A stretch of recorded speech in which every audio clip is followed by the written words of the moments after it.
This recording will cover Chapter 11 in your textbook, Transition to Post-Secondary Education. And in these chapters 10, 11, 12, and 13, this is where we kind of get into the good stuff, right? Your textbook, the online text calls it, I know it's halfway cut off, promoting movement to post-school environments. So that's really the goal, right? For all of these students, these individuals with disabilities, how are we going to help them move to post-school environments? And I wanted to mention again, backward planning. So we've talked about that in some earlier chapters, and we want to think about, again, the importance of identifying goals and preparing students for post-secondary outcomes through backward planning is also examined along with coordination and with the process of bringing necessary stakeholders to the team process. So thinking about, where the student wants to be, independent living wise, education wise, employment wise, where do they want to be and how can we help them get there? There are also some student voice sections in these chapters, and I think they're really important, especially if you are working with students of transition age. Check out some of these student voices. It kind of gives you a little insight into what individuals with disabilities who are getting ready to move to post-school environments, kind of what they are thinking. So this one talks about living independently, preparing meals, getting dressed, getting up on my own, stuff like that. So read some of these student voices throughout the chapter. I'll come back to the chapter in just a second. Here are I tell you, it does this all the time. Sorry, my computer was not advancing, of course. So there are the outcomes, and here are here's the chapter organizer. The key concept for this question: how can we support students in identifying and achieving various post-secondary education outcomes? And again, those post-secondary outcomes might be different for every student, right? Some students might want to go to college or trade school. Some of them have no interest in that. Some of them just want to start working, right? So it's really dependent on what the individual wants and what the family wants. So there are some options, of course, four-year colleges and universities, and that's where the final I think one of the final assignments comes in about looking at programs in the state for individuals with disabilities. And of course, there goes my dog. She's barking. Hopefully you didn't hear. So that's where that assignment came from. There's also community junior vocational colleges. I know there are a lot of technical schools in South Carolina. Oh, there you go. Technical schools. Students with disabilities enroll in post-secondary education programs, but almost half of them don't graduate, which is kind of tragic, right? We want to graduate as many individuals with disabilities as want to graduate. And approximately 43% who leave, my dog, but a lot of them report themselves as underemployed or probably even unemployed after 2 years out of graduation. So that's something that really needs to change. The 2018 projections, increase of 15.3 million jobs, 10%, larger than previous decade. So there's also some projections and everything listed in the textbook, as those are a little bit outdated by now. So some other participation outcomes of students with disabilities, the rate of post-secondary graduates of students with disabilities did increase, which is good, right? But if you look at the chart in the textbook or at the figure in the textbook, let me see if I can find the page really quickly. I won't be able to just because I'm in a rush, but I can't. Oh, there we go. No, just kidding. JK, people.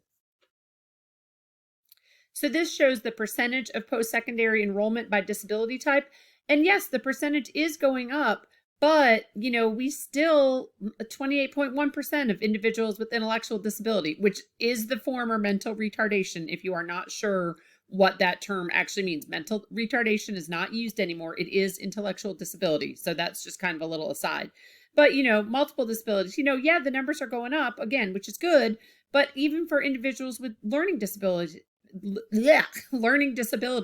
it's only 48.2%. So hopefully something will change, over the next few years and get that number even higher.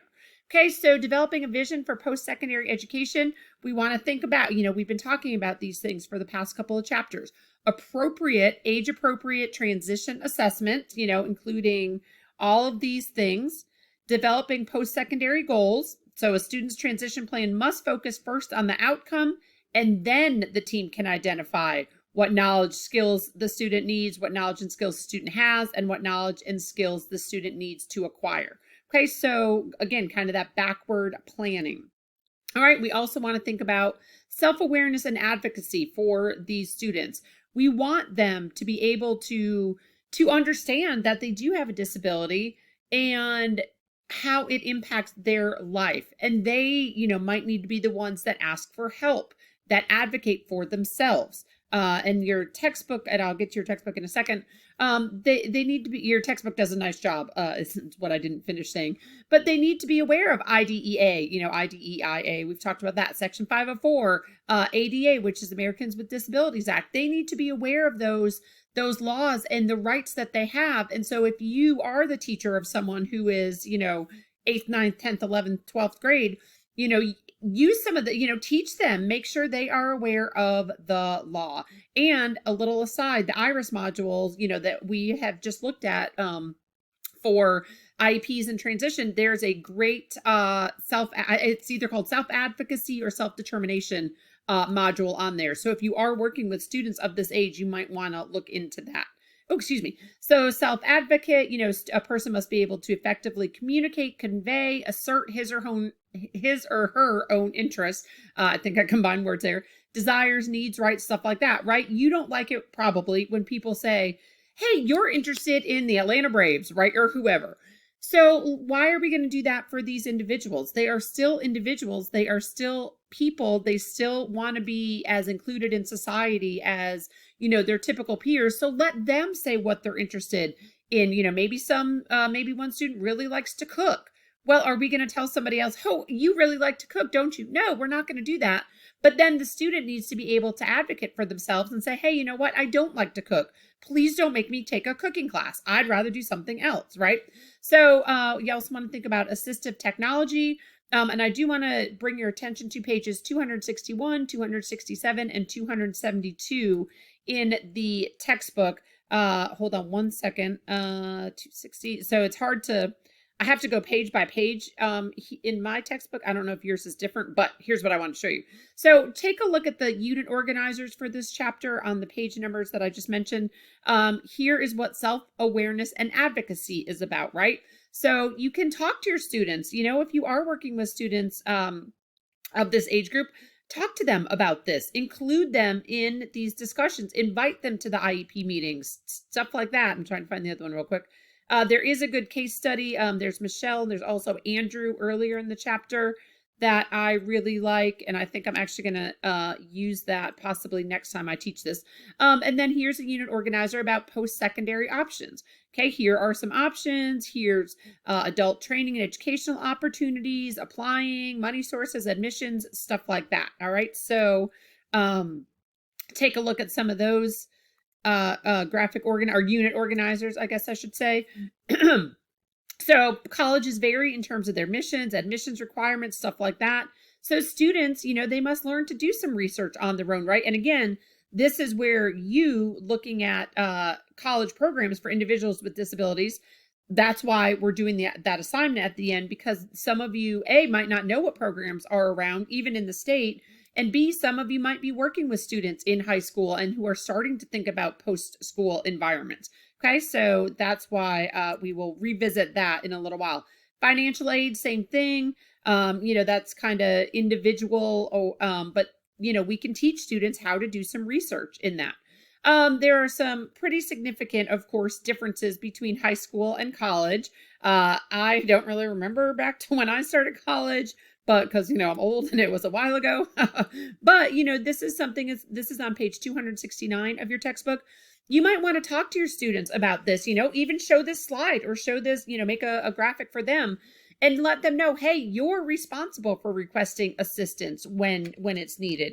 There's not going to be a special ed teacher per se, kind of looking out for you and saying, hey, make sure that you're, let me talk to your gen ed teacher and make sure you're getting extra time in math or whatever.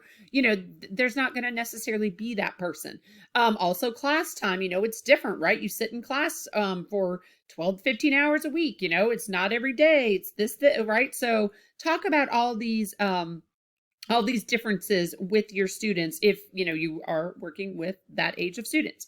Okay, so that's why I wanted to point that out to you. Oh my gosh, y'all, I tell you. So that, again, that is on page 269.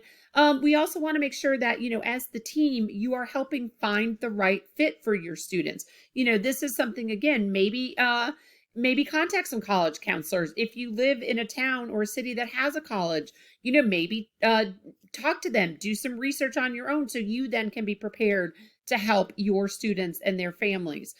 We want to make sure that our students of the transition age, especially, are participating in goal setting and the IEP meetings, right? We've talked about that. They need to be able to understand their IEP document to better understand the importance of their participation, right? It's not your participation. It's not the parents. It's not the teachers. It's the students. So we need them to have buy-in and to be invested in their own participation, in their own goals, in their own IEP.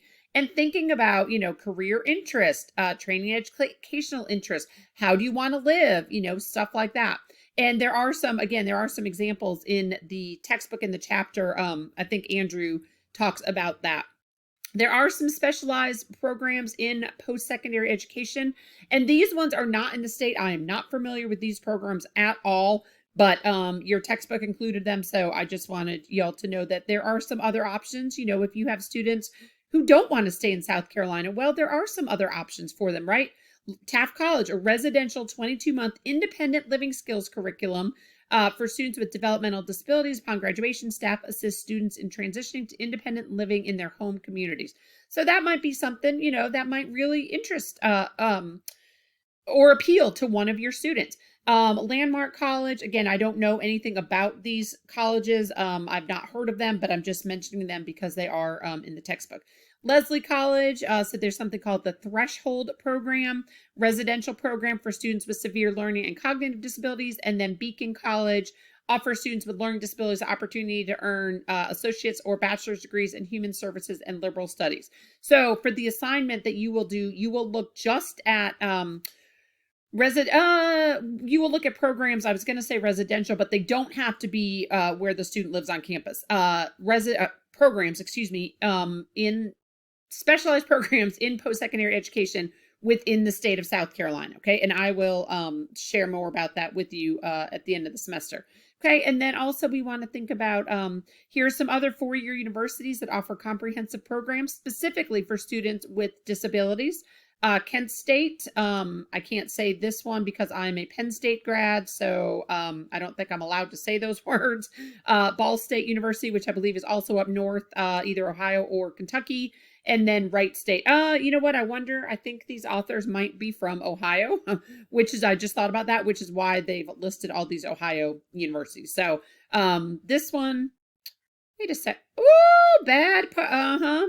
Editors made a mistake again.